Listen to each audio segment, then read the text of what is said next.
Hello friends, welcome to honey GS academy. January 16 and 17 daily current affairs with GS points. ఈరోజు మీకు space current affairs very famous. 4 articles వార్తల్లో ఉన్నాయి. అందులో 2 మన private space స్టార్టప్లు pixel దిగంతర record సృష్టించాయి. Discuss చేద్దాం మనం. ఒక 2 జపాన్ది ఒకటి, అమెరికాది ఒకటి వార్తల్లో ఉన్నాయి. సో 4 ప్రైవేటు అంతరిక్ష సంస్థలు వార్తల్లో ఉన్నాయి కాబట్టి ప్రశ్న వస్తే రావచ్చు. జనవరి 16 చూస్తే స్టార్టప్ డే అండి. ఎందుకోసం ఈరోజు అంటే 2016లో జనవరి 16న ఇండియా స్టార్టప్ మిషన్ అని చెప్పేసి మన పిఎం మోడీ గారు స్టార్ట్ చేస్తారు. స్టార్టప్ ఇండియా స్కీమ్ అని చెప్పేసి పిలుస్తాం. సో అందుకే జనవరి 16ని మనం స్టార్టప్ డే అని చెప్పి జరుపుకుంటున్నాం. ఈరోజు మనకి పిఐబి ఆర్టికల్లో ఒక ఆర్టికల్ వచ్చింది. ఈ జనవరి 2025 నాటికి భారతదేశంలో గుర్తింపు వచ్చిన స్టార్టప్ల సంఖ్య 1.59 lakhs అండి. ఇది ప్రపంచంలో అతిపెద్ద 3వ స్టార్టప్ ఎకోసిస్టమ్గా ఇండియా అవతరించేలా చేయడం జరిగింది. స్టార్టప్ మహాకుంభ అని చెప్పేసి ఏప్రిల్లో జరుగుతుంది. మన పిఐబి ఆర్టికల్లో వాడు ప్లేస్ ఇవ్వలేదు. థీమ్ ఏంటి? Startup India at the 2047 unfolding the Bharat story అని చెప్పేసి థీమ్ తీసుకోవడం జరిగింది. ఇంకోటి, నిన్న ఒక వెబ్సైట్ని లాంచ్ చేయడం జరిగింది. దాని పేరు ప్రభావ్ అని చెప్పేసి పిలుస్తాం. అంటే 2016 నుంచి 2024 వరకు భారతదేశంలో స్టార్టప్లు ఎటువంటి సక్సెస్ని అచీవ్మెంట్ అయినని చెప్పేసి అందులో ఎక్స్ప్లెయిన్ చేస్తారు. అదే ప్రభావ్ అని చెప్పేసి పిలుస్తాం. ఈ స్టార్టప్ పాలసీ కిందకి మీకు సిలబస్లో ఉంది. ఏపీపీఎస్సీ గ్రూప్ 2 మెయిన్స్ వాళ్ళకి ఎస్ఎన్టీ పాలసీ లోపల. ఎకనామీ మనకి వార్తల్లో వచ్చింది. వరల్డ్ బ్యాంక్ రిపోర్ట్ ఇచ్చిందండి. గ్లోబల్ ఎకనామిక్ ప్రాస్పెక్ట్ అని చెప్పేసి రిపోర్ట్ పేరు. కొన్నిసార్లు రిపోర్ట్ పేరు ఇచ్చి కింద World Bank, IMF, UNO, ADP అని చెప్పేసి అట్లా క్వశ్చన్స్ ఇస్తే ఇవ్వచ్చు. So India GDP, world GDP గుర్తుపెట్టుకోవాలి. ఈ యుఎన్ఓ, వరల్డ్ బ్యాంక్ ఇవి ఇయర్ బేస్లో రిపోర్ట్ ఇస్తాయి, ఎకనామిక్ ఇయర్లో కాకుండా. సో క్యాలెండర్ ఇయర్ ప్రకారం ఇస్తాయి అన్నట్టు. 25 ఇయర్లో 2.7, నెక్స్ట్ ఇయర్లో సేమ్ ఉంది. వరల్డ్ జీడిపి మారలేదు. ఇండియా 6.7 ఉన్నది. ప్రపంచ వృద్ధి కంటే ఇండియా వృద్ధి రేటు ఎక్కువ ఉంది. సౌత్ ఏషియా 6.2 ఉంది. సో మనకి సరిపోతుంది. గణాంకాలు కొన్నిసార్లు అవసరం ఉంటుంది, నెక్స్ట్ మంత్ ఎగ్జామ్ కాబట్టి. నెక్స్ట్ ఈ యూపీఐ మనము కొన్ని ఒప్పందాలు చేసుకుంటున్నాం. మనం డిస్కస్ చేసినాం ఎకనామిక్ కరెంట్ అఫైర్స్ అప్డేట్స్ లోపల. మీకు అక్టోబర్ దాకా ఎకనామిక్ క్లాసులు వార్తల్లో ఉన్న అన్ని ఎకనామీ అంశాలు మనం 5 hours క్లాస్ అని చెప్పేసి చేసి ఉన్నాం. టీజీపీఎస్సీ వాళ్ళ కోసం, ఏపీపీఎస్సీ వాళ్ళ కోసం. ఇప్పుడు ఏంటిది మన సమస్య? నవంబర్, డిసెంబర్ అని చెప్పేసి మనం డిస్కస్ చేయలేదు. వీటిని డైలీ కరెంట్ అఫైర్స్లో వచ్చినాయి కదా, ఒక 2 months ఎకనామీ ఆర్టికల్స్ యాడ్ చేస్తే అయిపోతుంది అంతే. ఆల్రెడీ యాప్లో 24 అప్డేట్స్ మొత్తం పెట్టినా కదా. సో మీ అక్టోబర్ దాకా క్లాస్ ఉన్నదండి. ఓన్లీ 2 months కోసం మళ్ళీ క్లాస్ అవసరం లేదని చెప్పేసి చేయట్లేదు. సో ఏపీపీఎస్సీ వాళ్ళ మీద మనకు పక్షపాత వైఖరి ఎటువంటిది లేదు.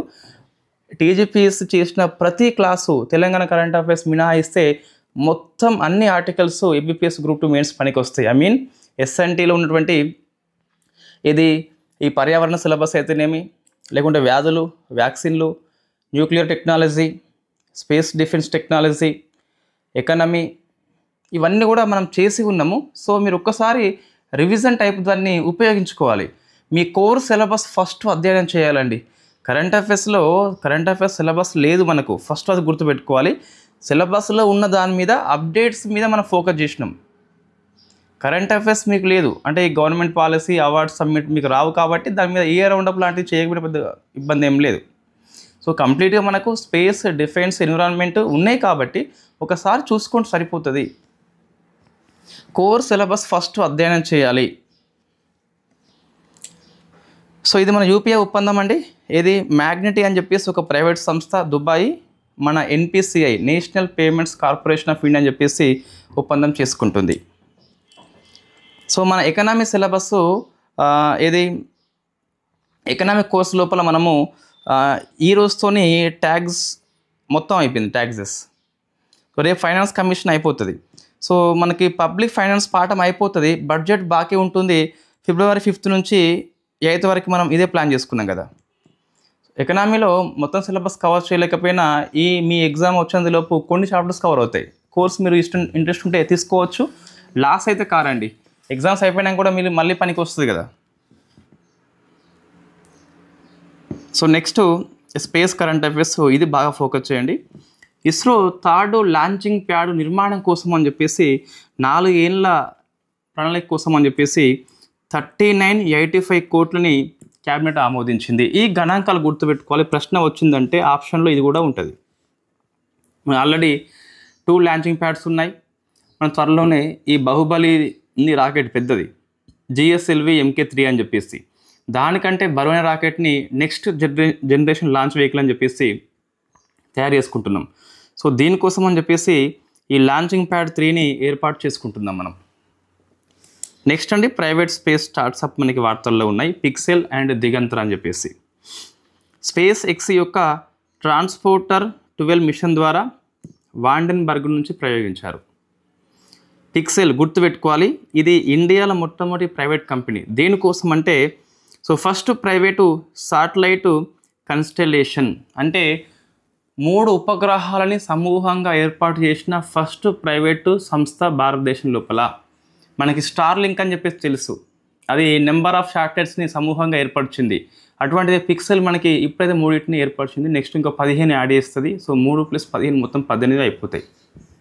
ఎందుకోసం పనిచేస్తుంది అంటే, ఇది హైపర్ స్పెక్ట్రల్ ఇమేజింగ్ శాటిలైట్స్. ఇది సో మంచి వీక్షణ అందిస్తుంది, హై రిజల్యూషన్ అందిస్తుంది. వ్యవసాయం కోసం కావచ్చు, వాతావరణ చర్యలు కావచ్చు, రక్షణ కోసం కావచ్చు. సో పిక్సెల్ గుర్తుపెట్టుకోవాలి. ఇండియాలో first private company high spectral imaging satellites కలిగినటువంటి ఫస్ట్ ఇది అన్నట్టు. దిగంతర అంటే మనకి ఇంతకుముందు డిస్కస్ చేసినాం మనం. ఈ స్పేస్ డెబ్రిస్ శిథిలాల కోసం అని చెప్పేసి ఉత్తరాఖండ్లో ఉన్న గార్వాల్ కొండల్లో ఒక ప్రైవేట్ స్పేస్ అబ్జర్వేటరీని ఏర్పాటు చేసింది. సేమ్ అటువంటిది మనకు SCOT అని చెప్పేసి ఒక ఉపగ్రహాన్ని పంపింది ఈ స్పేస్ ఎక్స్ యొక్క రాకెట్ ద్వారా. ఏంటి SCOT అని చెప్పేసి చూస్తే, space camera for object tracking. ఇది లో ఎర్త్ ఆర్బిట్ లోపల 5 cm కంటే తక్కువ సైజులో ఉన్నటువంటి ఆ స్పేస్ డెబ్రిస్ ఏవైతే ఉన్నాయో వాటిని గుర్తిస్తుంది. ప్రపంచంలో 5 cm కంటే తక్కువ స్పేస్ ఆబ్జెక్ట్ని ట్రాకింగ్ చేస్తున్న ఏకైక పరికరం లో ఎర్త్ ఆర్బిట్ లోపల ఈ SCOT అని చెప్పొచ్చు. సో దిగంతర మనం గుర్తుపెట్టుకోవాలి. ఇవి 2 రికార్డ్సే కాబట్టి ఎగ్జామ్లో వస్తే రావచ్చు. Next lunar landers. ఇది స్పేస్ ఎక్స్ యొక్క ఫాల్కన్ అండ్ రాకెట్ పంపింది. అమెరికాది, జపాన్ది. సో అమెరికా చూస్తే మనకి బ్లూ గోస్ట్ అని చెప్పేసి ఇది ల్యాండర్ పేరండి. ఫైర్ ఫ్లై అని చెప్పేసి ఒక కంపెనీ పేరు ఇది. సో ప్రైవేట్ స్పేస్ స్టార్టప్, ఇదేమో రాకెట్. సో ఇన్ఫ్యాక్ట్ ల్యాండర్ పేరు లూనార్ మీద ప్రయోగించింది. ఇంకోటి జపాన్ యొక్క ఐస్పేస్ కంపెనీ హకుటో R2 అని చెప్పేసి, R మీన్స్ మనకి రెసిలెన్స్ అని చెప్పేసి పిలుస్తాం. సో రెసిలెన్స్గా పిలుస్తాం. ఇది హకుటో R2 అని చెప్పేసి ఫుల్ ఫామ్ మనకి కంప్లీట్గా చూస్తే. సో ఐస్పేస్ కంపెనీ ఇంతకుముందు హకుటో R అని చెప్పేసి ప్రయోగించింది. అన్ఫార్చునేట్లీ అది ఫెయిల్ అయిపోయింది. రెండోసారి ప్రయత్నం చేస్తుంది జపాన్ యొక్క ప్రైవేట్ అంతరిక్ష సంస్థ. నెక్స్ట్ అండి, మనకి ప్రపంచంలో శక్తివంతమైన హైడ్రోజన్ రైలు అని చెప్పేసి మన రైల్వే మంత్రి చెప్పాడు. But there is no proofs. ఏంటి, ఈ మనకు హర్యానా రాష్ట్రం లోపల జింద్ సోనిపట్ వరకు ఫస్ట్ హైడ్రోజన్ రైలు పోతుంది కదా. దీని యొక్క సామర్థ్యం చూస్తే 1000 కంటే ఎక్కువ ఉంది. 1200 హార్స్ పవర్ కలిగిన ఏకైక హైడ్రోజన్ రైలు అని చెప్పేసి పిలుస్తాం. ప్రపంచంలో మిగతా రైల్స్ ఏవైతే ఉన్నాయో, జర్మనీ కావచ్చు, చైనా కావచ్చు, అవి 500 నుంచి కొంచెం తక్కువనే ఉంటాయి ఇంకా. బట్ మనది 1200 అంటే రికార్డ్ అని చెప్పి చెప్పొచ్చు. షికారి దేవి వైల్డ్ లైఫ్ శాంక్చురీ వార్తల్లో ఉంది. సో మన రాష్ట్రం పేరు గుర్తుపెట్టుకోవాలి, హిమాచల్ ప్రదేశ్. దీన్ని government of India eco sensitive జోన్గా ప్రకటించింది. సో ఇది గుర్తుపెట్టుకోవాలి. అంటే జనరల్గా ఒక ఈ పార్క్ చుట్టూ ఒక 1 km వరకు ఈ మైనింగ్ లాంటి వాణిజ్య కార్యకలాపాలు చేపట్టకుండా ఇది పనిచేస్తుంది. బట్ కొనసాగుతున్న వ్యవసాయాన్ని, పర్యావరణ అనుకూల వ్యవసాయాన్ని చేపట్టవచ్చు. నెక్స్ట్ ఈస్టరేస్ ఎంజైమ్ అని చెప్పేసి ఒక బ్యాక్టీరియా నుంచి IIT రూర్కి ఉత్పత్తి చేసింది. సో బ్యాక్టీరియా పేరు గుర్తుపెట్టుకోవాలి, సల్ఫోబాసిల్లస్ అసిడోఫిలస్ అని చెప్పేసి పిలుస్తాం. దీని ద్వారా ఈ ఈస్టరేస్ అని చెప్పేసి ఎంజైమ్ ఉత్పత్తి చేసింది. ఈ ఎంజైమ్ అనేది ప్లాస్టిక్ పొల్యూషన్ తగ్గిస్తుంది. ఇది హిందూ పేపర్లో వచ్చింది. హిందూ పేపర్లో వచ్చిన SNT నుంచి మీ గ్రూప్ 2 ఎగ్జామ్లో నెంబర్ ఆఫ్ క్వశ్చన్స్ రాబోతున్నాయి. మనం కరెంట్ అఫైర్స్లో డిస్కస్ చేసినాం కాబట్టి భయపడద్దు. నెక్స్ట్ డిఫెన్స్, మనకి డెవిల్ స్ట్రైక్ అని చెప్పేసి ఒక ఉమ్మడి కార్యక్రమం, ఇండియన్ ఆర్మ్డ్ ఫోర్సెస్ యొక్క ఉమ్మడి కార్యక్రమం. ఇది జనవరి 16 నుంచి మనకి స్టార్ట్ అయింది, నిన్న 19కి అయిపోతుంది. నార్థన్ బార్డర్స్ ఏవైతే ఉన్నాయో ఉత్తర సరిహద్దు ప్రాంతం లోపల కండక్ట్ చేస్తున్నారు. ఎవరెవరు? Army, air force, special forces. So ఇక్కడ నెవీ లేదు. భారత్ రన్ భూమి దర్శన్ మినిస్ట్రీ ఆఫ్ డిఫెన్స్ యొక్క ప్రోగ్రామ్ అండి మనకిది. మినిస్ట్రీ ఆఫ్ టూరిజం హెల్ప్ చేస్తుంది. బ్యాటిల్ ఫీల్డ్ టూరిజం ప్లాన్, భారతదేశం లోపల ఫేమస్ ఆ యుద్ధ భూమి ఏదైతే ఉందో వాటిని టూరిజం పర్పస్ ఉపయోగిస్తుండ్రు. సో అదే మనకు భారత్ రన్ భూమి అని చెప్పేసి పిలుస్తాం. నెక్స్ట్ ఈ ప్రశ్న వెరీ ఫేమస్ అండి, భార్గవాస్త్రం అని చెప్పేసి ఒక ఏంటి అది అంటే మైక్రో మిసైల్ సిస్టమ్. ఇది స్మార్ట్ డ్రోన్ని అడ్డుకుంటుంది. దీన్ని ఎకనామిక్ ఎక్స్ప్లోజివ్ లిమిటెడ్ వాళ్ళు డెవలప్మెంట్ చేసిండ్రు. వార్తల్లో కనిపించిన భార్గవాస్త్రం అనగా ప్రశ్న వస్తుంది. మైక్రో మిసైల్ సిస్టమ్, ఇది స్మార్ట్ డ్రోన్ని అడ్డుకొని రక్షణ కల్పిస్తున్నట్టు. దీన్ని ఎకనామిక్ ఎక్స్ప్లోజివ్ లిమిటెడ్ వాళ్ళు డెవలప్మెంట్ చేయడం జరిగింది.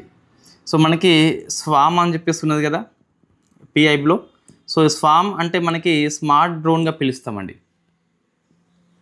అంటే మానవ ప్రమేయం అవసరం లేదు, మానవ ప్రమేయం లేకున్నా దానికి అదే ఆపరేటింగ్ చేసుకుంటుంది. అటువంటి డ్రోన్స్ని ఈ భార్గవాస్త్రం అని చెప్పేసి అడ్డుకుంటుంది. కాబట్టి మనం ఈ ఇన్స్టిట్యూషన్ పేరు గుర్తుపెట్టుకోవాలి, ఎకనామిక్ ఎక్స్ప్లోజివ్ అని చెప్పేసి. సైన్స్ అండ్ టెక్నాలజీ అదర్స్, స్వదేశీ 6G ఆప్టికల్ చిప్ అని చెప్పేసి వార్తల్లో ఉంది. దీన్ని C.ను ఐఐటి బాంబే డెవలప్మెంట్ చేస్తున్నాయి. ఇంకోటి ఏదో మనకు పేపర్లో కనిపించింది ఐఐటి ఢిల్లీ అని చెప్పేసి, బట్ అది 6G పాయింట్ ఆఫ్ వ్యూలో వేరు. నేను అది న్యూస్ ఇంకా రాయలేదు, బట్ మన మొబైల్లో అయితే ఉన్నది. నెక్స్ట్ ప్రపంచంలో మొట్టమొదటి మహామృత్యుంజయ యంత్రం అని చెప్పేసి దీన్ని ప్రయాగరాజులో స్థాపించారు. సో దీనిలో కీ రోల్ పోషించిన వ్యక్తి ఎవరంటే స్వామి సహజానంద మహారాజ్ అని చెప్పేసి పిలుస్తాం. దీని పొడవు వెడల్పు ఎత్తు చూస్తే 52 ఉంది, ఎటు చూసినా కూడా. ఎందుకు 52 అని చెప్పేసి చూస్తే ఈ మృత్యుంజయ యంత్రం ఉంటుంది కదా, అందులో 52 అక్షరాలు ఉంటాయట. సో దానికి ప్రతీకగా ఈ లెంత్, పొడవు, వెడల్పు అని చెప్పేసి మొత్తం మీద 52 తీసుకోవడం జరిగింది. వరల్డ్ మోన్యుమెంట్స్ వాచ్ అని చెప్పేసి ఇందులో హైదరాబాద్ యొక్క ఈ మూసీ రివర్ బిల్డింగ్స్ వచ్చినాయి, అన్నీ కూడా హైకోర్టు లాంటివి వచ్చినాయి. దాంతోపాటు గుజరాత్లో ఉన్న భుజ్ ప్రాంతంలో ఉన్న హిస్టారిక్ వాటర్ ఇన్ఫ్రా అని చెప్పేసి ఈ రెండు మనకి చోటు వచ్చినాయి. హైదరాబాద్లో మూసీ రివర్ పక్కన ఉన్న అన్ని బిల్డింగ్స్, భుజ్ ప్రాంతంలో ఉన్న ఒక వాటర్ ఇన్ఫ్రా అని చెప్పేసి ఒక ప్రాజెక్ట్ ఉంది, అది కూడా రావడం జరిగింది. నెక్స్ట్ కాశీ తమిళ్ సంగమం అని చెప్పేసి 3rd ఎడిషన్ని మినిస్ట్రీ ఆఫ్ ఎడ్యుకేషన్ వాళ్ళు చెప్పారు. సో మనం అప్లై చేసుకోవచ్చు. ఐఐటి మద్రాసును బెనారస్ సంస్థ రెండు కలిపి దీన్ని ఇంప్లిమెంట్ చేస్తున్నాయి. తమిళ్ వాళ్ళు అటు వెళ్ళి అక్కడ కండక్ట్ చేసుకుంటారు. సో అంటే సౌత్ ఇండియా, నార్త్ ఇండియా మధ్య కనెక్షన్ని ఇది పెంపొందిస్తుంది. తమిళనాడు కాశీ మధ్య సంబంధాలని రిస్టోర్ చేస్తుంది అన్నట్టు. సో ఇది మినిస్ట్రీ ఆఫ్ కల్చర్ కిందికి రాదు, మినిస్ట్రీ ఆఫ్ ఎడ్యుకేషన్ కిందికి వస్తుంది. నెక్స్ట్ ఇండియా, స్పెయిన్ రెండు కూడా 2026 ఇయర్ని కల్చర్, టూరిజం, ఏఐఏ ఇయర్గా ప్రకటించాయి. రెండు కలిపి కాబట్టి దీన్ని మనము డ్యూయల్ ఇయర్గా పిలుస్తున్నాము. 25 కాదు 26 అని చెప్పేసి గుర్తుపెట్టుకోవాలి. Culture, tourism and AI. Government policy అండి, ఖైదీలకి పెన్షన్ ఎమర్జెన్సీ టైంలో 1975 నుంచి 77 వరకు ఎవరైతే అరెస్ట్ అయినలో వాళ్ళందరూ కూడా ఒడిషా ప్రభుత్వము నెలకు 20,000 పెన్షన్ ఇస్తుందట. ప్రశ్న వస్తుంది గవర్నమెంట్ పాలసీ లోపల. నెక్స్ట్ FTI TTP అని చెప్పేసి మనం డిస్కస్ చేసినాం ఇంతకుముందు. ఇది first track immigration trust traveller programme అని చెప్పేసి. సో అమిత్ షా దీన్ని అహ్మదాబాద్ లోపల స్టార్ట్ చేసిండు. తొలి విడత లోపల మొత్తం 7 ఎయిర్పోర్ట్స్ దీన్ని ఇంప్లిమెంట్ చేస్తున్నాయి. అందులో అహ్మదాబాద్ ఒకటి, హైదరాబాద్, ముంబై, చెన్నై, కోల్కతా, కొచ్చి, బెంగళూరు, కోల్కతా, చెన్నై, ముంబై, హైదరాబాద్ కదా. ఇందులో ముంబై, కోల్కతా, అహ్మదాబాద్ కాకుండా కొచ్చి, బెంగళూరు, హైదరాబాద్, చెన్నై చూస్తే సౌత్ ఇండియాలో 4 ఉన్నాయి. ఏంటి మనకంటే ఇది మన జర్నీని ఈజీగా చేస్తుంది. ఒకసారి వాళ్ళు ఐడి కార్డు నమోదు చేసుకుంటే సో వాళ్ళు ట్రస్టీ ట్రావెలర్ గుర్తించి వాళ్ళకి హసల్ ఫ్రీ, ఎటువంటి అతుకులు లేకుండా ప్రయాణం ఈజీ సాఫీగా సాగిపోతుంది అన్నట్టు. దీన్ని బ్యూరో ఆఫ్ ఇమిగ్రేషన్ అనేది ఇంప్లిమెంట్ చేస్తుంది. ఇది మినిస్ట్రీ ఆఫ్ ఏవియేషన్ కింద కాదు, మినిస్ట్రీ ఆఫ్ హోమ్ మినిస్ట్రీ కింద పనిచేస్తుంది. బ్యూరో ఆఫ్ ఇమిగ్రేషన్ ఆఫీస్ అనేది మినిస్ట్రీ ఆఫ్ హోమ్ అఫేర్స్ కింద పనిచేస్తుంది. కమిటీలు అండి. సో మనకి 8th పే కమిషన్ ఏర్పాటు చేయబోతున్నారు. ఇది మనకి వార్తల్లో వచ్చింది. రిపోర్ట్స్ క్యూఎస్ వరల్డ్ లండన్ సంస్థ ఫ్యూచర్ స్కిల్స్ అని చెప్పేసి ఒక రిపోర్ట్ ఇచ్చింది. ఇందులో ఇండియా ప్లేసు 2nd ర్యాంక్ కాదు, మనకి పేపర్లో వచ్చింది ఈనాడులో. సో ఓవరాల్ ర్యాంక్ చూస్తే 25th ర్యాంక్ అండి. ఇది గుర్తుపెట్టుకోవాలి. అయితే ఈ ఫ్యూచర్ ఆఫ్ వర్క్ అనే కేటగిరీ లోపల ఇండియా స్కోర్ 99.1 కాబట్టి అమెరికా తర్వాత 2nd ర్యాంక్ ఆక్రమించింది ఫ్యూచర్ ఆఫ్ వర్క్ విషయంలో. బట్ ఓవరాల్ స్కోర్ ఎంత మనకి 25 అని చెప్పేసి, ర్యాంక్ ఎంత 25 అని చెప్పి గుర్తుపెట్టుకోవాలి. చైల్డ్ మ్యారేజ్ విషయంలో యూనిసెఫ్ రిపోర్ట్ ఇచ్చింది. తెలంగాణ విషయంలో 23.5, ఏపీ 29.3. వార్షిక వాతావరణ నివేదిక మనకు ఈ డిజాస్టర్స్ వల్ల 24 ఇయర్లో 2400 మరణించారు. మనకు ఈజీ గుర్తుంటుంది. ఉరుములు పిడుగు వల్ల 1280 మరణించారు. నిమిషా ప్రియ మనకి వార్తల్లో ఉన్నదండి. హత్యా నేరం విషయంలో యెమెన్లో మరణశిక్ష పడింది. సో ఈ నేపథ్యం లోపల మనకి ఒక పదం వార్తల్లో ఉంది, బ్లడ్ మనీ అని చెప్పేసి పిలుస్తాం. ఒకరిని మనము చంపినప్పుడు వాళ్ళ ఫ్యామిలీ మన మీద కక్ష చేపట్టకుండా కొన్ని డబ్బులు ఇస్తాం, మనం పరిహారం ఇస్తాం అన్నట్టు. దాన్ని బ్లడ్ మనీ అని చెప్పేసి పిలుస్తాం. అయితే దీన్ని షరియా లోపల దియా అని చెప్పేసి పిలుస్తామట. సో అయినప్పటికీ శిక్ష అయితే మనకి పడింది. అవార్డ్స్ అండి. సింగపూర్ గౌరవ పౌరసత్వం వచ్చింది తరుణ్ దాస్కి. సమ్మిట్స్ మనకి హెమీ టెక్స్టైల్ 25 అని చెప్పేసి జర్మనీ హోస్ట్ చేస్తుంది. ఇక్కడ ఇండియా పెవిలియన్ని మన టెక్స్టైల్ మినిస్టరీ గిరిరాజ్ సింగ్ అని చెప్పేసి స్టార్ట్ చేసిండు. భారత్ మొబిలిటీ గ్లోబల్ ఎక్స్పో అని చెప్పేసి న్యూఢిల్లీ హోస్ట్ చేస్తుంది. పిఎం మోడీ స్టార్ట్ చేసిండు. ఈసారి 3 ప్రాంతాల్లో జరుగుతుంది మొబిలిటీ ఎక్స్పో అని చెప్పేసి. భారత్ మండపం, యశోభూమి ఢిల్లీలో ఉన్నాయి. ఇండియా ఎక్స్పో సెంటర్ అని చెప్పేసి యూపీ నోయిడా అని చెప్పేసి పిలుస్తాం. ఇది ఈరోజు కరెంట్ అఫైర్స్ అండి. 16 మరియు 17 ఏబిపిఎస్సి గ్రూప్ 2 వాళ్ళు ఈ స్పేస్ కరెంట్ అఫైర్స్ని బాగా ఫోకస్ చేయండి. ఎగ్జామ్లో రావచ్చు. ఎందుకంటే మనకి ఎమర్జింగ్ టెక్నాలజీ కింద స్పేస్ టెక్నాలజీ సిలబస్లో ఉంది. So 2 private space startup India కాబట్టి, పిక్సెల్, దిగంతర కాబట్టి సో బాగా ఫోకస్ చేయండి. తర్వాత ఈ వరల్డ్ బ్యాంక్ జీడిపి బాగా ఫోకస్ చేయండి. స్టార్టప్ ఇండియా స్కీమ్స్ అని చెప్పేసి, ఈ స్టార్టప్ల కోసం అని చెప్పేసి ఇండియా ఎటువంటి స్కీమ్స్ ఇంప్లిమెంట్ చేస్తుంది అవి ఒకసారి చూసుకోండి. మన కరెంట్ అఫైర్స్ నోట్స్లో ఉన్నాయి. సో ఎకనామీ ఇవి 2 కాకుండా ఇంకొకటి మనకి వార్తల్లో ఉన్నది, ఈ రూపాయి విలువ పడిపోతుంది. మనం డిస్కస్ చేసినాం కదా, అది ఈరోజు మళ్ళీ పేపర్లో వచ్చింది. రేపు దాన్ని డిస్కస్ చేద్దాం. Thank you very much.